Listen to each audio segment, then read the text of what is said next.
ప్రస్తుతం మనతో పాటు ఉన్నారు ప్రముఖ ఫ్యామిలీ కౌన్సిలర్ ప్రియా చౌదరి గారు. ఈ మధ్య కాలంలో నా దృష్టికి వచ్చిన ఒక విషయం మీద ఆమెతో మాట్లాడాలనుకుంటున్నాను. ఒకసారి మాట్లాడదాం. నమస్తే అండి. నమస్తే. ఒక సదరన్ ఇండియాలో ఒక స్టేట్ లో సంబంధించినటువంటి ఇష్యూ అండి ఇది. నేను రీసెంట్ గా చూశాను న్యూస్. ఇద్దరు వైఫ్ హస్బెండ్ అంటే రెండు జంటలు, వాళ్ళంతా నలుగురు కూడా మంచి ఫ్రెండ్స్ అంట. హస్బెండ్ ఫ్రెండ్స్, వైఫ్ కూడా ఫ్రెండ్స్, అందరూ సాఫ్ట్వేర్ వాళ్ళే. వాళ్ళు ఏమనుకున్నారంటే చాలా కాలంగా సంసారం చేసి ఒకరితో ఒకరు వాళ్ళకి బోర్ కొట్టిందంట. అందుకని చెప్పేసి ఎక్స్చేంజ్ చేసుకుందాం వైఫ్ని హస్బెండ్ని అని చెప్పేసి డిసైడ్ చేసుకొని మ్యూచువల్ గా అండర్స్టాండింగ్ తోటి ఎక్స్చేంజ్ చేసుకున్నారంట. ముకుందా జ్యువెలర్స్ తెలంగాణలో మొట్టమొదటి ఫ్యాక్టరీ అవుట్లెట్ మన కొత్తపేటలో ఫిబ్రవరి 14న గొప్ప శుభారంభం. అలా 4 ఏళ్ల నుంచి అతని భర్తతో ఈమె ఇట్లా సంసారం చేస్తా ఉన్నారు. 4 ఏళ్ల తర్వాత ఆల్ ఆఫ్ సడన్ పోలీస్ స్టేషన్కి ఎక్కింది కేసు. ఎందుకు ఎక్కింది అంటే ఇప్పుడు ఎక్స్చేంజ్ అయిపోయిన తర్వాత వేరే వాళ్ళు కదా వీళ్ళిద్దరూ ఒక జంట పెళ్లి చేసుకున్నారంట. పెళ్లి చేసుకునేసరికి అవతల అతను నా భార్యను నువ్వెలా పెళ్లి చేసుకుంటావు అని చెప్పేసి కోర్టుకి ఎక్కాడు. మరి వీడి భార్యని వాడికి ఎలా ఇచ్చాడు? ఇచ్చినప్పుడు అది అక్కడతో ఎందుకు ఆగుతుంది? వాళ్ళ మధ్య ఒక బాండింగ్ ఏర్పడింది, ఒక ప్రేమ ఏర్పడింది, ఒక అండర్స్టాండింగ్ ఏర్పడింది, పెళ్లి చేసుకున్నారు. దానికి ఇంకా వీడి పోలీస్ స్టేషన్కి ఎక్కటం దేనికి? ఇదే నేను చెప్తున్నాను నిరుపమ. చాలా విషయాల్లో కూడా నేను చెప్తున్నాను ఏంటి అని అంటే, సుప్రీంకోర్టు తీర్పిచ్చింది ఎవరితోనైనా బతకడానికి అని చెప్పేసి, అని బతికితే ఎట్టకే ఏడుస్తాయి కాపురాలన్నీ, దరిద్రాలన్నీ ఇలాగే సస్తాయి. మనం ఆ దరిద్రాల గురించి మళ్ళీ మాట్లాడుకోవాలి అని అంటే కూడా ఇంకా జుగుప్స కలుగుతోంది. జుగుప్సనే కంటే డిక్షనరీలో ఇంకా వేరే పదం ఏదన్నా ఉంటే అది వాడి బోర్ కొట్టింది నాకు కూడా. ఇంకా వేరే పదం ఏదన్నా ఉంటే అది వాడాలన్నమాట. అసహ్యం అని కూడా అంటే ఎంత దరిద్రపు చెత్తనా కొడుకులు, చెత్త ఆడాలని తిట్టకూడదు కాబట్టి దాని మొగుడిని ఇది, దీని మొగుడిని అది, ఆడి పెళ్ళాన్ని వీడి పెళ్ళాన్ని వాడు వేసుకొని తిరిగిన తర్వాత ఊరే అన్నీ అయిపోయిన తర్వాత పెళ్లి చేసుకుంటే నీకు వచ్చిన నష్టం ఏంది? అయిపోయింది కదా, దాంతో పోతే నువ్వు దీన్ని తీసుకో అంటే ఇది వీడికి నచ్చలేదా? ఇక్కడ ఎందుకు వాడు కోర్టుకు ఎక్కాడంటే 2 విషయాలు. దానికి ఆస్తిపాస్తులన్నా ఉండాలి, లేదా వీడికున్న పిల్లలకి తల్లి కావాలి కదా. ఇది తల్లిగా ఒకవేళ పిల్లల ప్రస్తావన అయితే ఆ న్యూస్ లో రాలేదండి ఎక్కడ. కారణాలు రావు, ఇది ఒక్కటే హైలైట్ కాబట్టి ఇదే చేస్తారు. అదే మనకు వచ్చిన దౌర్భాగ్యం ఏంటంటే విశ్లేషణ ఉండదు మనకి. వచ్చిందా తీసామా వేసామా అవతలకి, మనం విశ్లేషణ చేసి తీరాలి. ఇక్కడ 2 విషయాలు. ఆ అమ్మాయి బాగా ఉద్యోగం చేస్తుందా, బాగా జీతం సంపాదిస్తుందా, లేకపోతే ఆస్తిపాస్తులు ఉన్నాయా, లేకపోతే వీడికి ఉన్నటువంటి ఈ అమ్మాయికి వీడికి ఉన్నటువంటి పిల్లల్ని ఇంకొక అమ్మాయిని ఒకవేళ దీనికి వీడికి ముడిపడి ఉండదు, ఏదో ఎంజాయ్ చేస్తున్నారు. వీళ్ళిద్దరికి పాపం శరీరాలు కలిసినాయి కానీ వీళ్ళిద్దరికి మనసులు కలవలేదు, అది ఒక ప్రాబ్లం అయి ఉంటుంది. మరి వీడి పిల్లల్ని ఎవడ దేకాలా? కరెక్ట్. ఆ విషయం వచ్చి ఉండొచ్చు. లేదా నేను పెళ్లి చేసుకున్న దాన్ని మీరిద్దరు ప్రేమించేసుకుంటే ఎట్ట కుదురుతుంది? మేమిద్దరం ప్రేమించుకోలేదు కదా. అరే మీరు అంత అడ్వాన్స్డ్ వెళ్ళిపోతే నేనెట్ట ఒప్పుకుంటా? నేను ఒప్పుకోను. మీరిద్దరు ఒకటైపోతే ఎట్లా? రేపొద్దు నన్ను ఎదవనరా జనము? నేను ఫాల్తూగా అన్నామనా? నేను కూడా ఈ అమ్మాయిని చేసేసుకుంటే చెల్లుకు చెల్లి అయిపోయేది.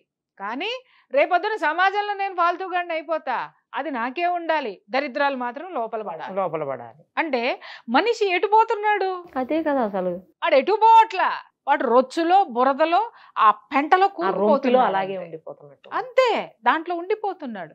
ఇవాళ మనిషి ప్రతి ఒక్కడు చదువుకున్నాడే, అంటే ప్రతి ఒక్కడు ఇంజనీరింగ్ చేసినాడే, ప్రతి ఒక్కడు అన్నీ అదే. కానీ అందరూ గొప్పవాళ్ళు ఎందుకు కాలేకపోతున్నారు? ఒక ఛాయ్ అమ్ముకున్నవాడు, ఒక డిగ్రీ చదివినవాడు ప్రధానమంత్రి ఎందుకు అయ్యాడు? అలాగే ఒక ధీరుభాయ్ అంబానీ లాంటి వాడు పెట్రోల్ బంక్లో పెట్రోల్ పోసుకుంటూ 100 కోట్లు ఎట్లా సంపాదించినాడు? అంటే ఇక్కడ విషయం ఏంటంటేనమ్మాయి, చదువు అనేది ఇక్కడ ఎందుకు చదువుతారు అనేది వాళ్ళకి అర్థం కాదు. కానీ చదవని వాడు కూడా ఆ స్థితికి ఎదిగాడు అని అంటే వాడికి ఒక లక్ష్యం ఉంది, వాడికి ఒక టార్గెట్ ఉంది, వాడికి ఒక దృక్పథం ఉంది. ఇది జీవితము, ఈ జన్మ ఎందుకుంది, జన్మ విలువ తెలిసినాడెవడు ఇట్లాంటి దరిద్రాలు ఎవడు చేయడం. అరే నేను ఇంత జన్మ తీసుకున్నాను, నేనేదో చేయడానికి నేను పుట్టాను.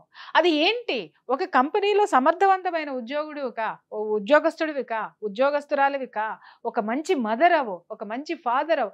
సరే మీరేమి సాధించలేకపోయారు, కానీ మీ బిడ్డలు సాధించవచ్చు కదా. వాళ్ళని ఆ స్థితిలో వాళ్ళని పెంచడానికి, వాళ్ళని సంరక్షించడానికి మీ యొక్క విలువల్ని కాపాడుకుంటే బాగుండేది కదా. ఈ విలువలు లేనటువంటి వలువలోడ తీసుకొని చేసే సంసారాలు ఇట్లాగే రోడ్డును పడతాయి, ఇంతే దరిద్రంగా కూడా ఉంటాయి. ఇట్లా మనం అనుకుంటా ఒకటే చూస్తున్నాం. ఇది కేవలం బయట మనం మాట్లాడుకునేది ఏంటి అని అంటే బయటకు వచ్చిన కేసులు, బయటకు వచ్చిన కేసులు ఎవరెవరితోనైనా తిరగచ్చండి అని మాట్లాడుకున్నా. రే మొండ మోపుల్లారా, తిరిగిన తర్వాత ఏమవుతుందంటే ఇట్టగా అవుతున్నారా, తెలిసింది ఒకటే. కానీ తెలియని ఎన్నున్నాయో చెప్తే కడుపులో తిప్పేసి వాంతికి వస్తుంది ఒక్కొక్కడికి, తిరిగేటోడికి తిరిగేదానికి కూడా. అది తెలుసుకోండి ఫస్ట్. కానీ అసలు నాకు ఇంకో డౌట్ ఏంటంటే ఈ కేసులు అండి, ఆ లేడీస్ ఎలా ఒప్పుకున్నారు? ఒకవేళ వాళ్ళు వెదవలు ఏదో అన్నారు అనుకోండి, వాళ్ళు ఎట్లా ఒప్పుకున్నారు అసలు? లేడీస్ బాగుంది, వదిలేయాలి కదా. వంకాయ కూర ఇష్టము, నాకు వంకాయ కూర ఇష్టము, ఇద్దరం కలిపి ఒకటే ప్లేట్ ఒకటే వంకాయ కూర షేర్ చేసుకుంటున్నాం. నేను తిరిగిపోద్దానే వాడు తిరిగిపోతాడే. నాకు ఇంకొక టేస్ట్ కావాలి, నీకు ఇంకో టేస్ట్ కావాలి, వాడికి కావాలి వీడికి కావాలి. చలో అమాయకంగా క్వశ్చన్లు వేస్తావు. అంటే అసలు లేడీస్ ఎట్లా ఒప్పుకుంటారు అనేది ఒప్పుకోరు కదా. అవసరమైతే డైవర్స్ ఇచ్చిపోతారు. ఏంట్రా నువ్వు చాలా చాలా చాలా నువ్వు ఎమోషనల్ గా ఉన్నట్టున్నావు. కాస్త ప్రపంచాన్ని పొద్దున్నే బ్రష్ చేసుకుంటున్న తర్వాత కాస్త ప్రపంచాన్ని చూడటం నేర్చుకోమా. మరి ఇలాంటి నేను చూడదలుచుకోలేదు. నిరుపమ అనేది సుమన్ టీవీ లోగో తీసి పక్కన పెట్టి ఫస్ట్ ఒకసారి అలా ప్రపంచంలోకి వెళ్ళి చూసేసి వస్తే, దరిద్రాలు చూసేసి వస్తే బోల్డ్ అనేది. ఓయో రూములు ఇప్పుడు 11 ఏళ్ల పిల్లయి చూసావు, అక్కడ దాకేందుకు ఓయో రూముల్లో రిసెప్షనిస్ట్ గా పని చేసిరావు, ఒక 4 రోజులు చేసిరా చాలు. ప్రపంచం బాగా బోధపడుతుంది. వద్దండి క్వశ్చన్లు అప్పుడు నువ్వేయో నేనేస్తా. అదేంటి నిరుపమా ఇలాగా ఏంట్రా ఏంటి ఇలా చెప్తున్నా అని అప్పుడు నేను అడగాలి, నువ్వు చెప్పు. నాకు అప్పుడు అక్కడ రిసెప్షనిస్ట్ పోస్ట్ కావాలంటే నాకు ఒక గన్నుకి లైసెన్స్ కూడా ఇచ్చి పంపించాలి. అంత అవసరం అది నీకెందుకు? ఆధారిద్రాలు నీకెందుకు? ఆడవిడ ఎట్టబోతే నీకెందుకు? నీ జీతం అలాంటి చండాలన్నీ నువ్వు చూసావా? వాడికి ఎందుకు? నువ్వు చూసావా చూడలేదా అన్న సంగతి నువ్వు తెలుసుకున్నావా లేదా? వాడికి అవసరం అనవసరం, నాకు అనవసరం. నా జీవితం నాది, నువ్వెవడో అడగడానికి, నువ్వెవడో అడగడానికి. కాబట్టి నా బతుకు నాది, నా జీవితం నాది, నా ఇష్టం నాది. ఆ తర్వాత జరిగే వాటి కూడా మీ కర్మ. అంతే. అంటే జనం వీటి గురించి మాట్లాడుకోరు. ఎంతసేపు అరే పెళ్ళాలను ఎక్స్చేంజ్ చేసుకుంటారంట, వాడి ఒళ్ళో ఇది పడుకుంటుంది, వీడి ఒళ్ళో అది పడుకుంటుంది, ఫేస్బుక్ లో పెట్టుకుంటున్నారంట అంటారు. ఆ తర్వాత ఏం జరిగిందో మాట్లాడంటారు. అయ్యా ఆ తర్వాత ఇవే జరుగుతాయి, ఇలాంటివి జరుగుతాయి. ఈ బయట ఘోరంగా జరుగుతాయి. ఎందుకంటే ఆస్తులు వాడికి రాసి ఇచ్చేయడం, వాడి ఆస్తులు దీనికి రాసి ఇచ్చేయడం, తర్వాత వీళ్ళు జుట్లు పట్టుకొని కట్టుకోవడం, అది జుట్లు పట్టుకొని రోడ్డు మీద పట్టడం, వీడు మటర్లు చేయించడం. అబ్బో, జరగాల్సిన నేరాలు ఘోరాలు అన్నీ కూడా ఈ కలిసి ఉండడం అనే పవిత్రమైన కార్యక్రమంలోనే జరుగుతాయి. దయచేసి మారండి. పశువులం కాదు మనం, ఎవరితో పడితే వాడితో పడిపోవడానికి. పశువులు కూడా ఒక సీజన్ వచ్చిన తర్వాత దానికి ఆ స్థితి వచ్చినప్పుడు మాత్రమే అది తోడునెత్తుకుంటుంది. కానీ మనిషికి జ్ఞానం ఇచ్చాడు భగవంతుడు. పశువుకి ఇవ్వనటువంటిది ఏంటి మనిషికి ఉన్నది ఏంటి అని అంటే జ్ఞానంతో ఆలోచించేటటువంటి ఒక మనస్సుని, ఒక బుర్రని ఇచ్చాడు. అది అభివృద్ధికి పెట్టండి అని మనకింత చక్కటి బట్టలు కట్టుకోవడానికి, చక్కటి నగలు వేసుకోవడానికి, కార్లు ఇవన్నీ ఇచ్చింది. దరిద్రంగా జంతువుల్లాగా పొర్లమని కాదు భగవంతుడు మీకు ఇవన్నీ ఇచ్చింది. దేశం కోసం ఉపయోగపడండి, సమాజం కోసం ఉపయోగపడండి, మీ బిడ్డల్ని చక్కగా తీర్చిదిద్దండి, దాంట్లో ఆనందం ఎత్తుక్కోండి, మనసు ప్రశాంతంగా ఉంటుంది. లేదనుకోండి ఇలా నాలంటాళ్ళ నోట్లో నుంచి బూతులు తిట్లు వినాల్సి వస్తుంది. చూసే వాళ్ళందరికీ చెప్తున్నాను, మళ్ళీ ప్రియా చౌదరి గారు తిట్టారు, సుమన్ టీవీ కూర్చోబెట్టి తిట్టించింది, జరిగే వాటి గురించి మాట్లాడుతున్నాను తప్ప బరాబర్ తిడతా. నువ్వు అన్నావు గన్ను లైసెన్స్ అన్నావు, నా మాటే తూట. నాకు అవసరంలే లైసెన్స్, నీకు లైసెన్స్ కావాలి, నువ్వు కాలుస్తానన్నావు, నేను పేలుస్తా మాటలు. తట్టుకోండి అంతే. చేసే వాళ్ళని అంటున్నా, అందరినీ అనట్లేదు, చేసే వాళ్ళని. ఎందుకనను అంటే కొన్ని మన కొంపల్లోకి వచ్చి కూర్చుంటున్నాయమ్మా ఇలాంటివన్నీ. ఎందుకనను అనే హక్కు నాకు ఎందుకు లేదు? నేనేమన్నా చెడిపోండి అంటున్నానా? ఓపెన్ చేసుకొని ఏమన్నా కూర్చున్నానా? లేకపోతే నేనేమన్నా ఎవడిష్టం వచ్చినట్టు వాళ్ళు పోండ్రా అని మాట్లాడుతున్నా? వాళ్ళు దొబ్బుచ్చుకుంటారు నీకెందుకని మాట్లాడుతున్నానా? కొన్ని విషయాలు సంసారాల్లోకి వస్తున్నాయి, ఇళ్లలో పిల్లల మీదకి వస్తున్నాయి, కుటుంబంలో జ్వరబడుతున్నాయి, అలాగే ఒక ఆడదానిగా నా మీద కూడా వస్తున్నాయి. కాబట్టి ఖచ్చితంగా నాకు మాట్లాడే హక్కు నాకుంది. నేను తప్పుడు పనులు చేసే వాళ్ళని మాత్రమే నేను నిలదీస్తున్నాను తప్ప నేను అందరినీ తిట్టాల్సిన అవసరం నాకు లేదు. నాకు లేదు, నేను ఇలాగే ఉంటా, నేను ఇదే మాట్లాడతా. ఇష్టమైన వాళ్ళు చూడండి, ఇష్టం లేని వాళ్ళు వీడియో క్లోజ్ చేసుకోండి. కొంతమంది ఆ మధ్యన ట్రోల్ చేయడం స్టార్ట్ చేశాను. ప్రియా చౌదరి గారికి ఏం పని పాట లేదు, సుమన్ టీవీకి అసలే లేదు, అవును, వాళ్ళని కూర్చోబెట్టి ఇలాంటి అన్ని తిట్టిస్తున్నారు లేడీస్ ని. ఇప్పుడు ఎప్పుడు చూసినా లేడీస్ నే తిడతది, అవును, మగవాళ్ళని ఏమనదు బరాబర్ అని చెప్పి ఎందుకంటే చూసాను. ఎందుకంటే మీరు లేడీస్, నేను వేదికగా తిడుతున్నాను.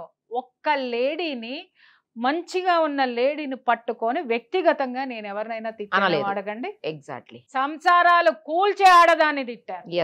అట్లాగే తల్లిదండ్రుల మాట వినని ఆడపిల్లల్ని తిట్టాను.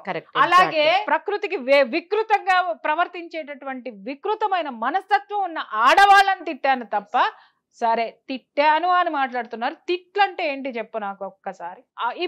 తిట్టనా వీటికే చచ్చిపోతున్నారు, బర్రా లాగా గీక్కుంటున్నారు వాట్సాప్లో. అసలు తిట్టడం మొదలు పెడితే ఇంకా అసలు వాట్సాప్లు పెట్టడానికి కూడా ఉండవు మీకు. పారాలసిస్ వచ్చి పడిపోతారు చెవులు. నాతో పెట్టుకోవద్దు. మీరు మాత్రం బరి తెగించి తిరగండి, బరి తెగించి ఉండండి అని జనాలను మీరు రెచ్చగొడతారా? అడిగే హక్కు నాకు లేదా? ఖచ్చితంగా అడుగుతా, ఖచ్చితంగా మాట్లాడతా. నాకు నచ్చింది నేను మాట్లాడతా, అలాగే నాకు నచ్చింది నేను చేస్తా. మీరు అంటున్నారు కదా ఎవరికి నచ్చింది వాడు చేసుకోవచ్చు అని, మీరేగా మాట్లాడుతున్నారు. అదే నేను చేస్తున్నా. మరి ఎందుకు యాక్సెప్ట్ చేయరు? ఎందుకంటే మీకు మింగుడు పడట్లేదు. అలాగే మీరు చేసే కూడా నాకు మింగుడు పడట్లేదు కాబట్టి నా నోట్లో నుంచి ఇవన్నీ వస్తున్నాయి. Be careful. కరెక్ట్గా చెప్పారు. ఎవరికి అవి తగులుతాయో వాళ్ళకి తగులుతాయి, అందరికి ఎందుకు తగులుతాయి అనేది నాకు అర్థం కాలేదు. అందరికీ తగలటలు అందరూ వాళ్ళే, మెసేజ్లు పెట్టిన వాళ్ళందరూ వాళ్ళే కాబట్టి పెట్టారు, తగిలినాయి కాబట్టి పెట్టారు. ఆ తర్వాత మారాలనుకున్న వాళ్ళు మళ్ళీ వాళ్ళకి ధైర్యం వచ్చినప్పుడు మళ్ళీ నా వీడియోలే చూసుకునే వాళ్ళు బోల్డ్ మంది ఉన్నారు. అలా చెప్పిన వాళ్ళు బోల్డ్ మంది ఉన్నారు. అవునా? ఏమండి మీరంటే అసలు మొదట్లో మాకు అసలు పడదండి, నచ్చదు కాదు. కానీ మీ వీడియోలు చూసిన తర్వాత నాకు కష్టం వచ్చినప్పుడు మీ వీడియోలు నన్ను నిలబెట్టి నేను ఒక మనిషిగా నిలబడ్డాను చెప్పిన వాళ్ళు ఇదిగో నా నెత్తి మీద ఎంత బొచ్చుందో అంతమంది ఉన్నారు. మరి మంచిదే కదా అది. ఎవరికి తెలుసు? ఒక నలుగురు పెట్టంగానే మనం మైనస్ అవుతామా? నలుగురు పెట్టంగానే మనం ఇదవుతామా? నేను నిజంగా తిట్టేదాన్ని అయితే ఇన్ని సంవత్సరాలు అప్రతిహంగా నేను మీడియాలో ఉండగలనా? నేను కూడా పిలవం కదా. అదే అంటున్నా, నేను ఉండగలనా?